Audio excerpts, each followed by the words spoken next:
Welcome everyone. Welcome to Making Stuff Awesome. We're going to start a new series today on dividend investing. I have done lots of share investing in the past, and sometimes it's great, sometimes it's bad. Shares go up, you're really happy. Shares go down, you're really sad. When the shares are going up, you don't want to sell them because they're going up. When they're going down, you don't want to sell them because they're going down, which is one of the big problems with shares. So I've recently moved over to dividend investing. And the advantage of dividend investing is that when the market is going up, you're making capital gains, the shares are appreciating, and you're getting paid dividends. When the stocks are going down, the prices, you're still getting dividends, which is great. That means that you don't have to time the bottom of the dip or the top. You're always making money. Also, if you need some cash for some other reason, you can get your money out because they're paying you dividends. You don't actually have to sell your stocks to get your money out, which is a really good thing about dividends. The only problem I found when looking into dividend investing is that I found it really difficult to find which stocks I should buy. There are a bunch of websites, and they didn't really include the criteria that I really was interested in. So I came up with my own system. I built servers, I've done heaps of programming. I download lots of data and process it in an attempt to figure out which stocks I may want to buy. Doesn't mean I am going to buy them, but it gave me a place to start out of the 10,000 stocks. So this here is a list of stocks. This is not actually a list of stocks that I'm suggesting that I would buy or anyone else. This is a list of stocks that I have either previously owned or are of interest to people. Like, you basically can't have a conversation about dividend investing and not include the very popular QYLD or CLM. So this list includes some of those. So over here we have the stock name, the industry. This is the dividend percent, that's the historical one, so dividends over the last year relative to today's price. We've got the number of payouts per year. I will always pick one that pays monthly over quarterly if the forward dividend is about the same, because that's more enjoyable. The estimate forward dividend is the last dividend which are paid out multiplied by the last year's average payouts, as in the number. So this is going to be the last payout multiplied by 4 in this case, the last payout multiplied by 12. I'm really interested in the forward dividend because I'm going to buy it and hopefully get the forward dividend where they're going to pay the same thing again. You have the price. Then we have these three columns, which are, if you bought the stock 5 years ago, what would be the result today from that purchase? So if I bought the stock 5 years ago, the price would have gone up every year for QQQ, which is just the S&P 500. It would have gone up just under 24% per year, which is amazingly awesome, especially when you consider that this video is coming out in August of 22, where the market has definitely gone down. We can then compare them with other ones. So we have things like, if we go back to QYLD, we've lost 4.5% per year. So while that pays dividends, it's also losing in value. The next column is the dividends per year. So this is QQQ doesn't pay very much, 1.06%. That's not going to buy very much relative to some of these other ones which are paying much higher. Like if we go back to QYLD, which is 10.4, or CLM was like just under 16%. Now this is not reinvested. You need to be clear on that. And this is the sum of the two columns. So which one would have made the total most amount of money or value for you had you bought the stock 5 years and done nothing other than, gone to the beach? You could have spent your dividends, but how much total value you would have ended up. So that's like, I'm going to keep saying, that's not reinvested. I'm not really a fan of reinvesting the dividends back into the same stock. You should be reinvesting the dividends which are paying into a new stock, which could still be the original stock, but whatever stock is currently going to give you the most return, you should reinvest it and not reinvest it blindly into the same stock. For things like some of these ones like QYLD, they only made 6%. If you're going to reinvest your money back into QYLD, you should have just reinvested into QQQ and you would have been better off. However, the results would have been different to this if you had reinvested, because this is not reinvesting. Maybe I could add that column later. But I wouldn't include them anyway because I don't want to buy something that's devaluing. We then have these 5 columns, and this is if you did want to reinvest your dividends, or you wanted to invest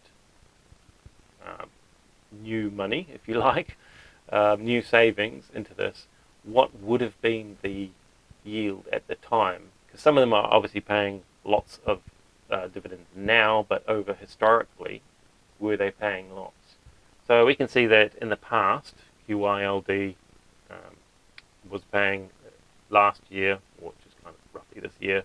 If we had bought these stocks the day before ex-dividend, they would be paying 12.7%, in the year before 11.84, 10.87, 10.61, and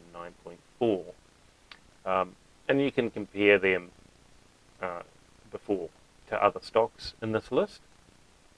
So while some of them may make sense to have invested now, in the past they may not have. An example of that is BST, which has currently got a forward dividend of just over 8%.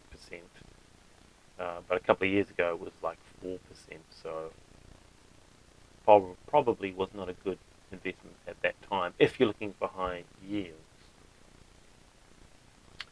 Moving on, we have 2 additional tabs. This tab here is for monthly payouts. The next one is for quarterly, although there is one or two which pays about 6 times a year. I prefer monthly. It's more exciting and it's more compounding if you're doing it, getting paid more often. However, you can get more theoretical return on quarterly ones. However, if they're not getting more higher forward estimate dividends on these, then I wouldn't. I mean, if you're not getting more on the quarterly ones, I would buy these monthly ones. So there is a column at the end of the next 2 which are in Sharesies. I use Sharesies, which is a New Zealand application. They are more limited to the number of stocks. We don't have access to the full 10,000. So people that sign up for Patreon and download this will be able to get the additional stocks. There are some really good ones, especially if you're into fuel and gas, then this will be, there are some good options for that. So to be in this list, we have to be paid out monthly. You have to have gone up in value, so annualized. So it has to have your stock has to have increased over 5 years, because I'm not interested in buying anything that's going down. There are some which are included anyway, which have zeros, which are new ones which haven't existed for 5 years, and I've included those as well. Then we have, they also need to be increasing their dividends. I don't want stocks that are going down in value. I also don't want stocks that are reducing their payouts slowly. So there again, so to be in this list, this column has to be greater than this column, which is, this is the actual amount of payout in dollars. These are all percentages. Over here we have the quarterly payouts. Now we have some really huge numbers here, like the top one, CHRD. That's basically large because it bought another company and did a big payout. So like I said, these lists are not something you should just rush out and buy. For me, I just use these lists for a place to start where most of the leg work has been done for me. So you have this column which is ETFs. ETFs, you would think, is a really easy thing to be able to tell the difference between, but I have not found it very easy. So this list is, they are ETFs if they have trust or ETF in the name. Now that's important to know because I subject the stocks to a different criteria if they're ETFs or not. If they are not ETFs, they should be companies, and then I apply additional logic to them. So I've got a bunch of tests over here. Blank doesn't mean that they failed the test. Blank just means that there was no data returned for the criteria I was investigating. So therefore, I couldn't give a yes or no. If any of them fall below my criteria, it's a no, and they're just completely excluded. Pretty much the theory here is that I only want companies that are increasing in value and are increasing in revenue year on year.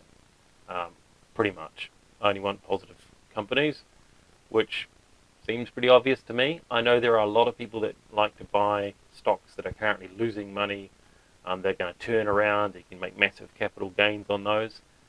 That's cool. I find that too speculative, too risky, especially in a downwards market. So, and then we have our sharesies again, which there are more.